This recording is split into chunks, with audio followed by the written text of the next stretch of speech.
Meus irmãos, a paz do Senhor Jesus, tudo bem com vocês? Que bom, né? A gente vai retornar com as nossas células e retornarmos aí também com os nossos estudos aqui no nosso canal dos líderes de célula. Que bom Deus mesmo na causa, né?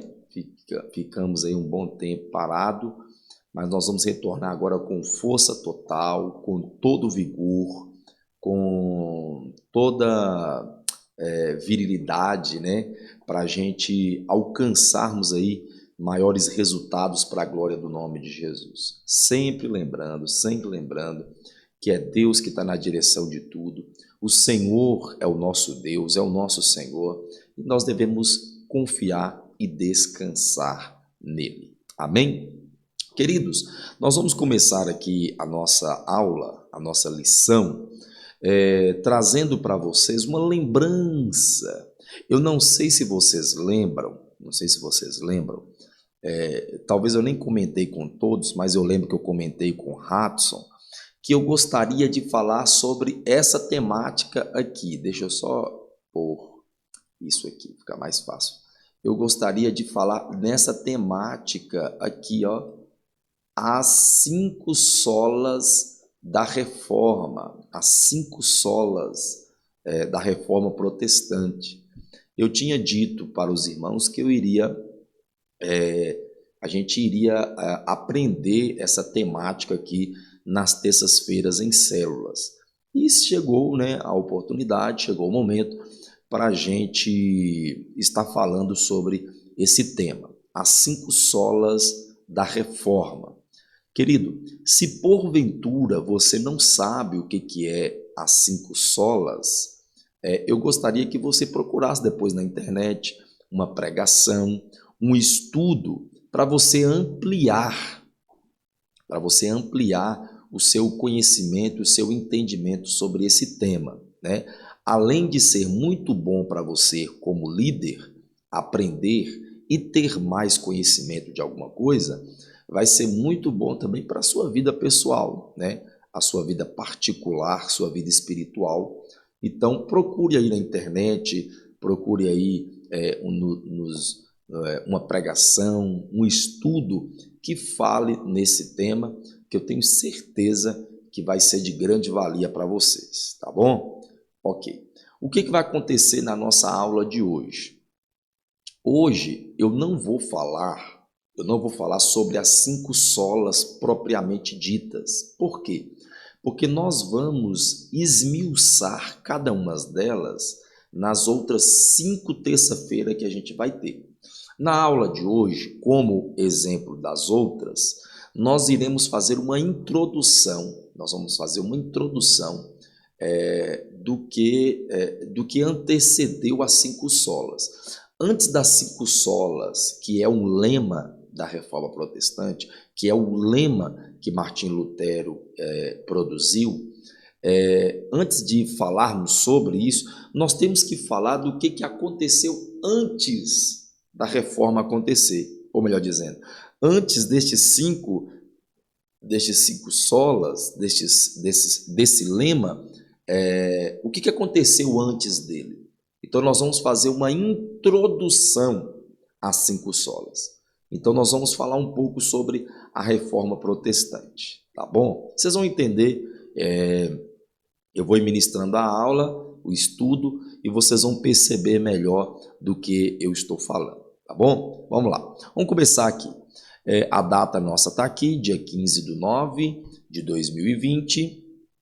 O texto que nós vamos usar é o texto de Romanos 1,17, que é esse versículo aqui que fez com que Martim Lutero abrisse os seus olhos, certo? A reforma protestante começa, Martim Lutero, ele começa agora a se angustiar com o catolicismo a partir da leitura desse texto. Veja que, lógico, ele era um padre, né? Ele leu esse versículo várias vezes, mas teve uma vez que ele teve o despertar do Espírito Santo de Deus. Foi com esse texto aqui, tá bom? Então vamos lá. Eu vou fazer a leitura, aí você faz a leitura do versículo bíblico E aqui começa a nossa introdução, tá bom? Vamos lá. Segundo o dicionário da língua portuguesa, a palavra reforma tem um significado muito amplo, que pode ser visto tanto no direito, na política administrativa, na economia e até mesmo na área militar. E em todas essas áreas, o sentido da palavra reforma é quase o mesmo. Significa o quê? A palavra reforma significa o quê? Reforma significa mudança, significa renovação, significa melhoramento, significa aperfeiçoamento, certo? Então é isso que significa a palavra reforma. Vamos dar continuidade? Entendido isso, a partir de hoje iremos estudar quais foram as mudanças que a reforma protestante trouxe à vida religiosa naquela época e qual era o lema que eles utilizaram para poder enfrentar o catolicismo que dominava não somente a religiosidade, mas dominava também o setor econômico e principalmente a área política. Na aula de hoje, vamos fazer uma breve introdução às 5 solas. Iremos falar sobre o precursor da reforma, quando a reforma começou, como começou e no final iremos falar do lema, que é muito importante para nós até hoje, depois de 503 anos. Vamos lá? Então, queridos, essa aqui é a introdução. Um detalhezinho que eu queria salientar para vocês é que, infelizmente, a aula de hoje não tem possibilidade, não tem como você fazer ela sem ler, né? Você lembra que nas últimas aulas eu falava direto, gente, vamos tentar não ler, vamos tentar fazer a aula mais dinâmica, sem muita leitura, vocês lembram disso? Pois bem, na aula de hoje, infelizmente, nós não vamos conseguir fazer isso, a não ser que você seja uma máquina, né? E consiga lembrar com detalhes tudo que foi escrito aqui. Inclusive eu escrevi, e só de escrever já foi muito difícil, imagina lembrar tudo isso aí. Então, infelizmente, a gente vai ter que fazer muita leitura. Então, você faz a leitura dessa introdução, que nós acabamos de mostrar aqui, lê aqui, você faz essa leitura. E você já pode ir já para a primeira pergunta, né? A primeira pergunta já é uma pergunta já para que as pessoas possam ter uma ideia do que aconteceu ali na Reforma Protestante, tá bom? A primeira pergunta é: quem é Martim Lutero? Perguntinha fácil, né? Quem é Martim Lutero? Sempre deixando aquele informativo, deixe os participantes responderem, né? Depois deles ter respondido, você vai trazer a sua resposta. Olha a resposta aqui, ó. Martim Lutero nasceu no dia 10 de novembro de 1483, na cidade de Eisleben. Ó, vocês conseguiram ver que o que eu fiz aqui? Eu tenho essa técnica. Todas as vezes que eu tenho uma palavra difícil para ler, eu gosto de dividir ela, tá vendo? Então aqui é lógico que ele não tem esses hífens aqui que eu coloquei. Esses hífens que estão aqui eu coloquei para ficar mais fácil para vocês fazerem a leitura, tá bom? Então a cidade é Eisleben, não fica mais fácil do que tivesse juntos, né? Então vamos lá. Martim Lutero nasceu no dia 10 de novembro de 1483, na cidade de Eisleben, na Alemanha. Então Martim Lutero era um alemão. Ele era um padre agostiniano e era de família rica. Lutero ficou conhecido por enfrentar o catolicismo quando ele afixou na porta do castelo de Wittenberg, faltou um N aqui, né? Deixa eu só colocar o N aqui, que eu ainda não mandei para vocês, então fica mais fácil. Cadê? Wittenberg, antes de P, I, B, B, M, Wittenberg, é isso mesmo, é aqui, ó, a gente faz ao vivo, né? Aqui é um W, ó, aqui o certo é um W, Wittenberg, só que eu coloquei um V para ficar mais fácil para vocês, tá bom? Isso aqui é só para nós mesmo, né? É coisa particular, é só para ficar mais fácil para vocês. Wittenberg, eu, se eu não me engano, tem um N aqui também, viu? Wittenberg, é só um detalhezinho. Lutero ficou conhecido por enfrentar o catolicismo quando ele afixou na porta do castelo de Wittenberg, em 31 de outubro de 1517, as suas 95 teses. Cadê? Aqui embaixo, né? Cadê? Até hoje, ai, meu Deus do céu, 31 de outubro, as suas 95 teses. Até hoje, Lutero é lembrado como precursor da reforma protestante. Querido, o que nós temos aqui nessa leitura? Nós temos a data de nascimento de Martim Lutero, nós temos a cidade onde ele nasceu, o país onde ele nasceu, o cargo que ele tinha, ele era um padre agostiniano, né? Nós falamos da família dele, que era uma família rica, e o seu maior ato, escute bem, o seu maior ato, o ato que ficou conhecido, né? O ato que todo mundo fala até hoje, depois de 503 anos, ainda todo mundo, quando fala da reforma protestante, lembra disso, que foi o ato de afixar. Ele pregou, né?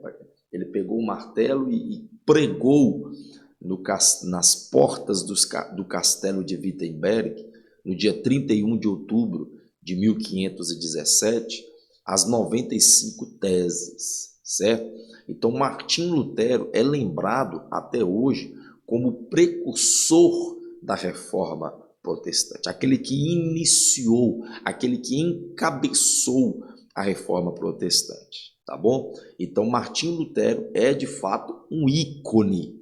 Martim Lutero, vou até colocar isso aqui, né? Ficou bonito, né? Martinho Lutero, cadê? Lutero é um ícone para os evangélicos, né? Para nós evangélicos, tá certo? Tem um acento aí, mas ele aparece aqui para mim. Evangélicos, isso. Martim Lutero é um ícone para nós evangélicos, certo? Que foi a partir dele que inicia de fato a reforma protestante, tá bom? Então essa é a nossa primeira pergunta. Qualquer dificuldade que vocês estiverem tendo aqui, vocês mandem uma pergunta para mim, uma pergunta para Hudson, né?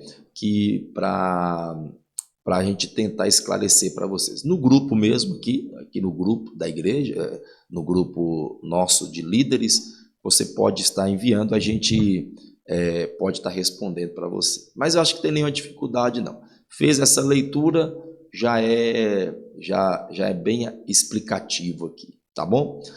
Número 2, pergunta de número 2.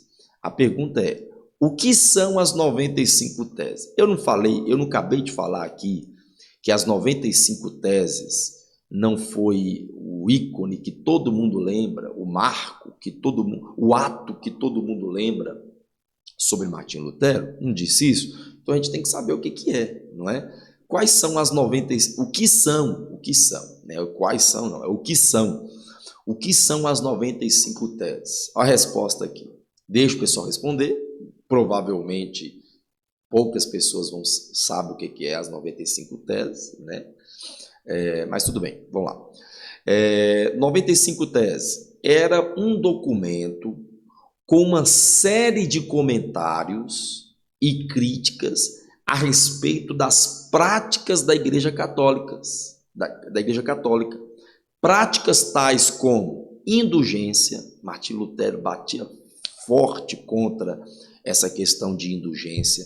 Salvação pela fé, que foi o ponto que virou a chave, né? O ponto que virou a chave aí de Martim Lutero foi essa questão de salvação pela fé.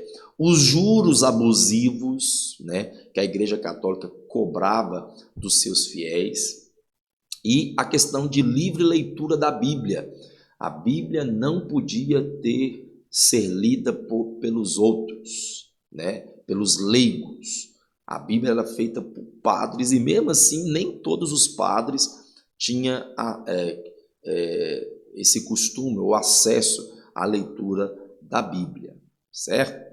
Pessoal, me dá licença só um pouquinho aqui, porque está desfocando aqui a câmera. Me dê uma licencinha aqui só para eu tentar melhorar aqui, só um minutinho, bem rapidinho, configurações, cadê? Focar, tem uma coisa aqui, foco, pronto, não vai ficar mais desfocando, aí ficou melhor, tá vendo? Ficou melhor a câmera, porque quando a gente movimenta, ele desfoca, mas vamos lá, vamos voltar aqui.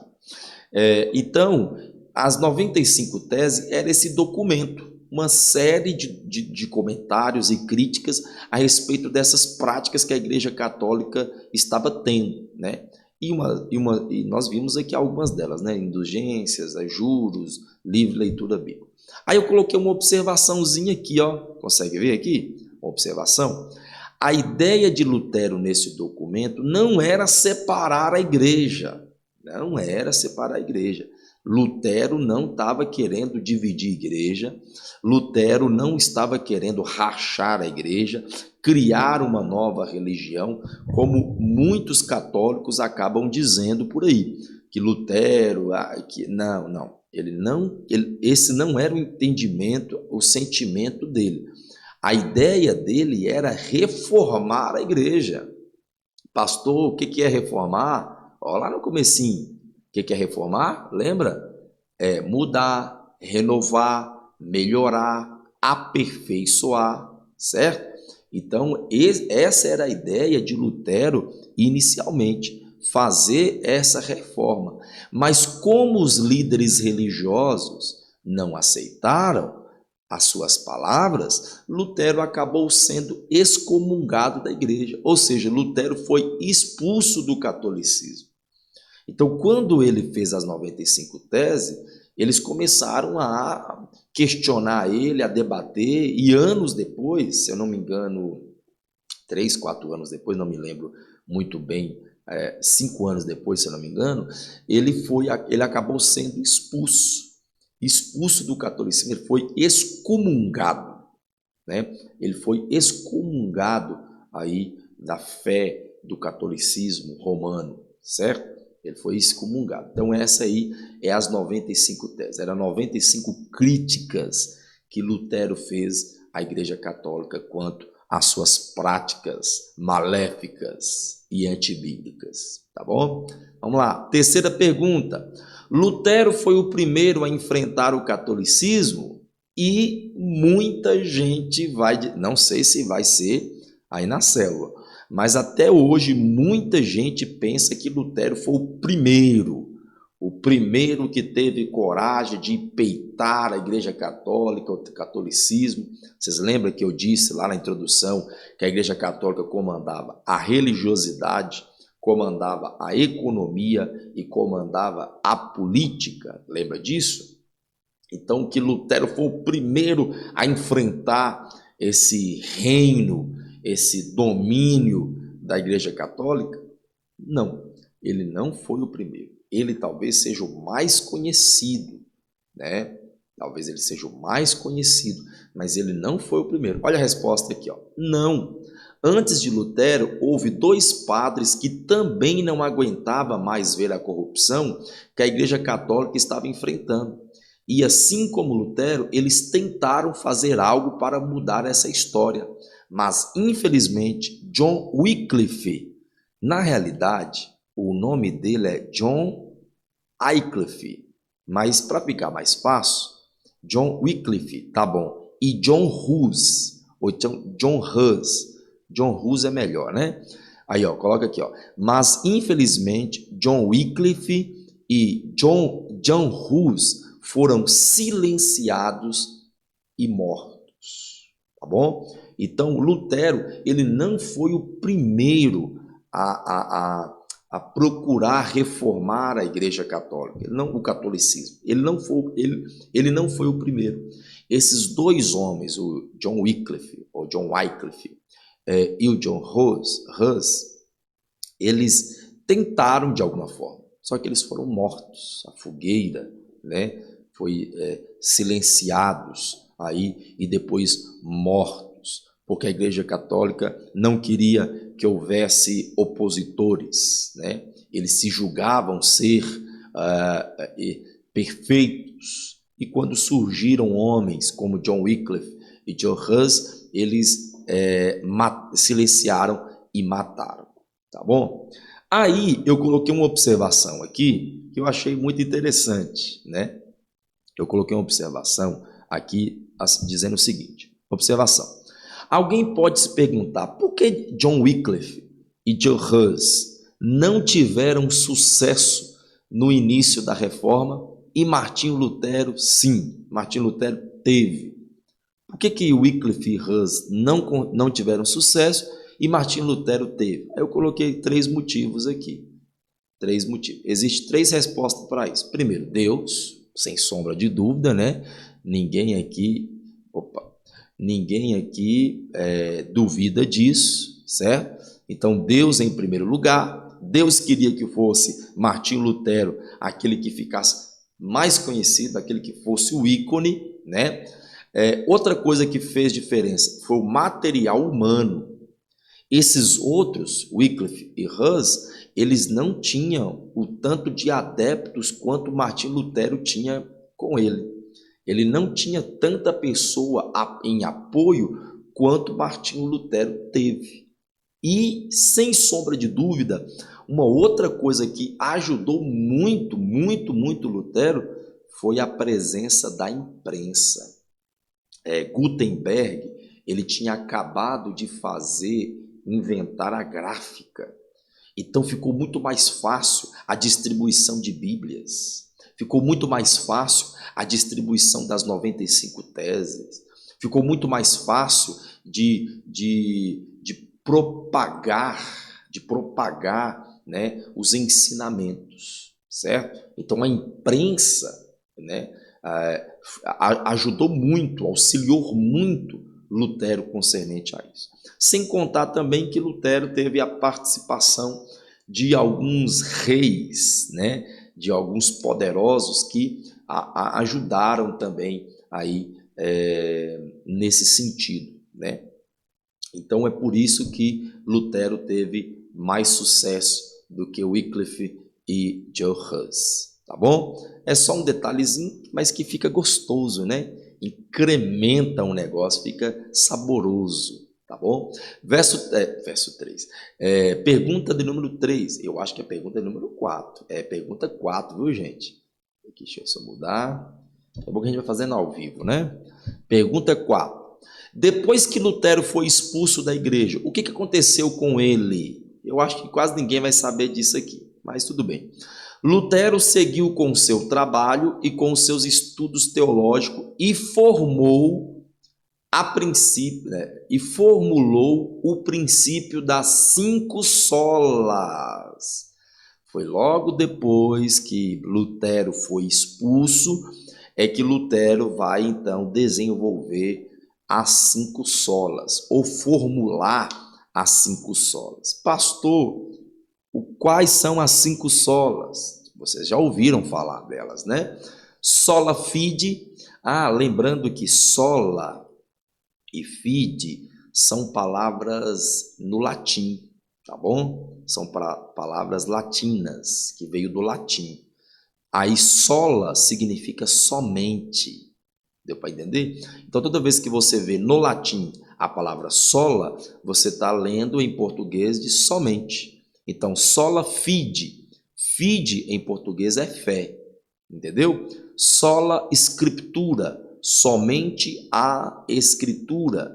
sola Christus, somente Cristo, sola gratia, que é somente a graça, e sola Deo gloria, que é somente glória somente a Deus. Então, essa aqui são as 5 solas que nós vamos estudar a partir da próxima terça-feira, que é somente pela fé, somente as Escrituras, somente Cristo, somente a graça e somente a glória de Deus, tá bom? Eu fiz uma observaçãozinha aqui, ó, uma observação muito importante aqui para vocês.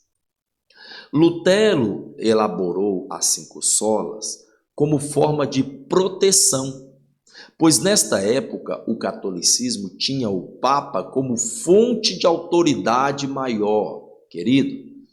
O catolicismo tinha, deixa eu colocar aqui para ficar.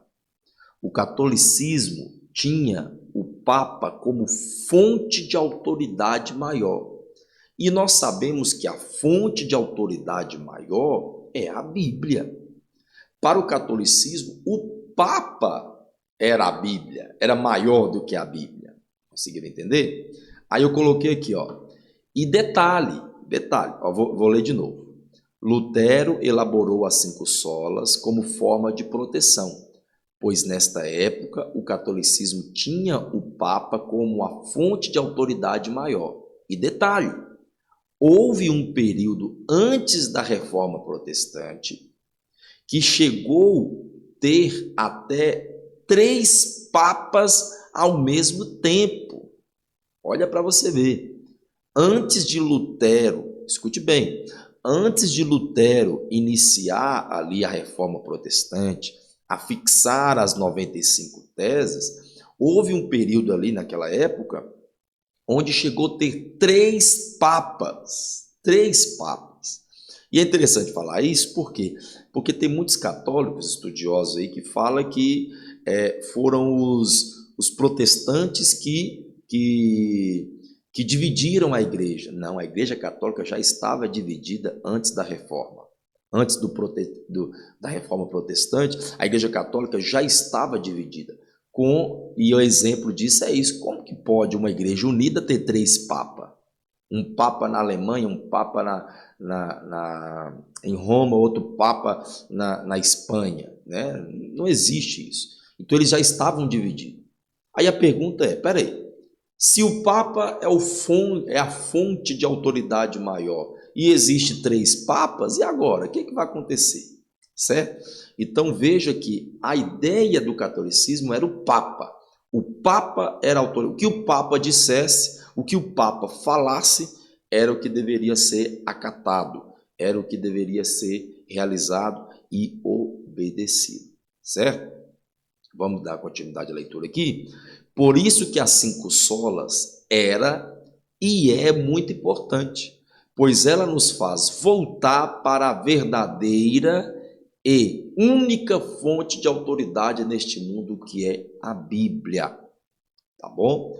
Então vocês vão perceber que o sola Deo gloria, sola fide, sola escritura, sola gratia, sola Deo e sola Deo gloria, essas solas, elas sempre vai nos direcionar à Bíblia e o que a Bíblia diz, né? Foi por isso que Lutero elaborou essas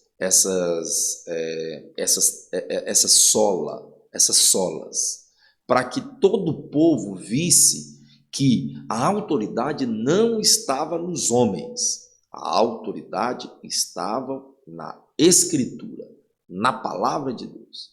E a palavra de Deus diz que é somente Deus, somente Cristo, somente a fé, somente a graça e somente para a glória de Deus é que nós devemos, e somente pela fé que nós devemos viver, certo?